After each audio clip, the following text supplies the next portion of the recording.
皆さんこんにちは。今日も最新のウクライナ情勢について、公開情報をコンパクトにまとめて地図を使って、いち早くわかりやすくお届けします。よろしくお願いします。チャンネル登録して通知をオンにすると、動画公開時に連絡が来ます。過去の動画も再生リストから合わせてご覧ください。ウクライナ情勢。ロシアがキーウに侵攻してから1136日になりました。まずは全般的な事柄です。先ほど公表されたウクライナ軍の参謀本部の最新の発表によると、ロシア軍の損失は兵士1380名、戦車7両、装甲戦闘車30両、砲38門、多連装ロケット1両、ドローン72機、その他車両66両、となっています。戦線全体では216回の地上戦の報告があり、ロシア軍は作戦のペースを上げたまま維持しています。戦況図と並んでよく見られているウクライナとロシア情勢のニュースコーナーです。YouTube のチャプター機能で必要なところを見ることもできます。1番目。ロシア政府の収入が大きく減少し続けています。ロシア財務省は3月の石油、天然ガスからの税収が昨年比 17% 減の1兆800ルーブル1兆8000億円になったと発表しました。昨年同時期と比べ2300億ルーブルの減少となります。この状況について、T インベストメンツのチーフエコノミストのドネツク氏は、この損失は大きく、追加の国債発行か、わずかに残っている国民福祉基金からの補填のいずれかが必要であるとしています。また、今後についても、原油価格は政府予測より 30% も低く、今後ルーブルは2割程度下落するだろうと指摘し、ロシア政府の赤字は2月末で3兆8000億ルーブルで、赤字は予算より1兆ルーブル上回っています。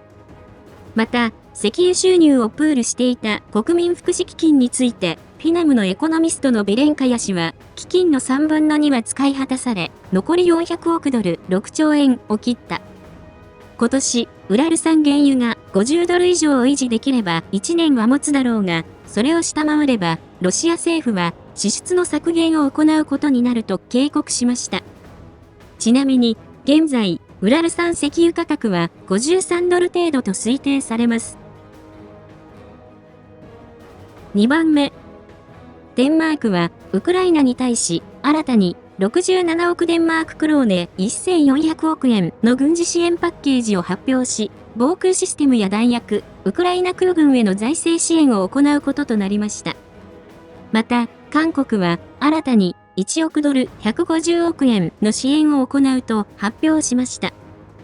外相会談では、ロシアと北朝鮮の軍事協力についても協議したとのことです。3番目。ウクライナのデジタル変革省のフェドロフ大臣は、ウクライナのテクノロジー企業が開発した地上ロボット、アルダルを使い、包囲された陣地から負傷者3人を救出することに成功したと発表しました。場所は公開されていませんが、映像などからクピャンスク方面と考えられます。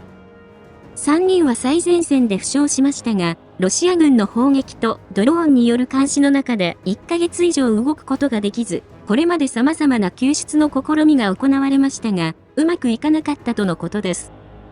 今回の作戦は、50人以上の救出チームを結成し、電子戦システム、UAV 無人機を使って敵の注意をそらしながら行われ、17キロの距離を移動して戦場を脱出し、救出することに成功しました。それでは、各地域の戦況です。戦況の変化のあるところを中心にお伝えします。その変化は大画面でフルスクリーン表示にしていただくと、街並みや日付とともに追いかけることができます。説明にあたり、これまでこの分野で起きた様々な出来事を参考に、ルジアンやルシアン軍など、YouTube 用に最適化した表現を使用しています。また、海外から毎日聞いている人が一定数いますので、数時間後に聞き取りやすい英語の副音声を公開しています。北東部クルスク、ハルキウ方面。ロシア軍が奪還作戦を行っているクルスク、ウクライナ軍が越境攻撃を行い侵攻したベルゴロド、そしてハルキウ方面の戦況についてお伝えします。クルスク方面。作戦に影響を与えるクルスクの天気は晴れ。最高気温17度、最低気温3度。今日の天気予報も晴れとなっています。天候は周期的に変化し、雨が降れば地面がぬかるむ季節となり、装甲車の使用にも影響が出てきます。この方面で、ロシア軍は28回の攻撃、20回の空爆を行いました。そのうち昨日もお伝えしたグエボの集落の北の地図の場所では、今度はロシア軍が陣地を構築していて、支配が入れ替わる激戦となっています。ご覧いただいているのはロシア軍のもので、地図の家から周囲を警戒しているところで、時折空爆の音も聞こえます。今のところは戦況図に変更はありません。それ以外は戦況図に影響のある情報はなく、ウクライナ軍は多数の攻撃を撃退しています。ベルゴロド方面。この方面では、ルジアンが奪還作戦を開始し、ロシアンの軍事ブロガーによると、ポポフカとデミドフカで地上戦となっている情報がありますが、確認できるものはなく、戦況図に変更はありません。ハルキウ方面。この方面で、ルジアンは今日も2回攻撃を行いましたが、戦況図に変更はありませんでした。北東部ルハンスク州方面。東部チャシフヤール方面。クピャンスクからチャシフヤール方面の戦況についてお伝えします。この方面でルジアンは、クピャンスク方面で4回、スバトベクレミンナ戦は21回、シベルスク周辺では5回、チャシフヤール方面で6回、トレツクの方向は28回攻撃を行いました。スバトベクレミンナ戦。この方面で、ルジアンは歩兵による攻撃を行い、前進を試みています。そのうち、ノボリュビフカの北では、位置情報付きの映像によると、ルジアンが前進し、ウクライナ軍がドローンで応戦しています。ご覧いただいているのは、ウクライナ軍の大統領旅団の CI4 チームのもので、地図の場所の様子となっています。戦況図では、ノボリュビフカの東にあるバルカジュラフカはルジアンが占領したとして、また、ルジアンが撃退された付近は、係争地の拡大として更新しました。面積は4平方キロになります。トレツク方面。この方面で、ロシアン軍は15キロ先の要衝コンスタンチノフカに向け、トレツクの正面突破を試みていますが、市街地で苦戦を強いられています。一方、この方面の第49突撃大隊のスコリナ指揮官は、ウクライナのテレビに登場し、この方面の戦況について、敵は多数の損失を出し続けているが、オートバイやバギーで攻撃する小規模な歩兵グループの時もあれば、装甲車や車両を使う大規模な突撃を行うこともある。最近敵は、浄水、下水管を使って攻撃を行っていて、どこからか地図を盗んで情報を得ているようだ。しかし、我々は出口で迎え撃っていると、地下のパイプを使って、ウクライナ軍の裏をかく攻撃を続けていることを説明しました。そのうち、トレツク市街地では、激しい地上戦となっていて、位置情報付きの映像によると、地図の高層アパートに取り付いたルジアンを排除していて、この場所が最前線であることが確認できます。ご覧いただいているのは、ウクライナ軍のキジャーク国家警備旅団のもので、地図の建物を内部までじっくり観察している様子となっています。これを含めて、ルジアンの攻撃はウクライナ軍が撃退し、戦況図に変更はありませんでした。南東部ドネツク州、ポクロフスク。コスティアンティノピル、ベリカノボシルカ方面の戦況についてお伝えします。この方面でルジアンは、ポクロフスク方面では80回、コスティアンティノピル、ベリカノボシルカ方面で18回攻撃を行いました。ポクロフスク方面。この方面では、ルシアン軍の増援が次第に疲弊していますが、攻勢を続けています。1番目。ポクロフスク東側の占領地のティモフィーフカからエリザベティフカの方向では、ルシアン軍が機械化攻撃を仕掛けました。ご覧いただいているのは、ウクライナ側の撮影した映像で、地図の付近の様子となっています。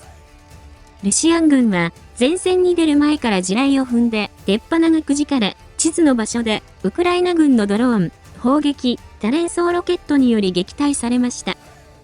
この場所は、1月には、ルシアン軍がエリザベティフカまで前進していましたが、今では前線に出るのが精一杯となっています。戦況図に変更はありません。2番目。西側正面のノボエリザベティフカでは、位置情報付きの映像によると、ウクライナ軍が集落に空爆した後に、装甲車両が突入し、集落内で地上戦となりました。ご覧いただいているのは、ウクライナ軍の第50機械化旅団が撮影したもので、レオパルド1英語がルジアンたちのいる建物を観察しているところとなっています。これにより、ルジアンが建物ごと排除され、戦況図では、この場所まで2キロの範囲で占領地を縮小させ、係争地が拡大したとして更新しました。ルシアン軍は、12月から4ヶ月かけて前進した分を1日で失ったことになります。それ以外のルジアンの多数の攻撃は前進につながらず、戦況図に変更はありません。コスティアンティノピル方面、ベリカノボシルカ方面。この方面で、ルシアン軍は大規模な突破を試みました。1番目。アンドリーフカの西では、位置情報付きの映像によると、ルシアン軍が連日機械化攻撃を行い、今日はオレクシーフカの方向に2個小隊で攻撃を仕掛けました。ご覧いただいているのは、ウクライナ側の撮影したもので、地図の場所の様子となっています。しかし、ルシアン軍には地雷除去車両がなかったため、道路をまっすぐ通るしかなく、戦闘車両は地雷で破壊、後続の前進が停止し、ウクライナ軍のドローンと砲撃により、車両はすべて破壊されました。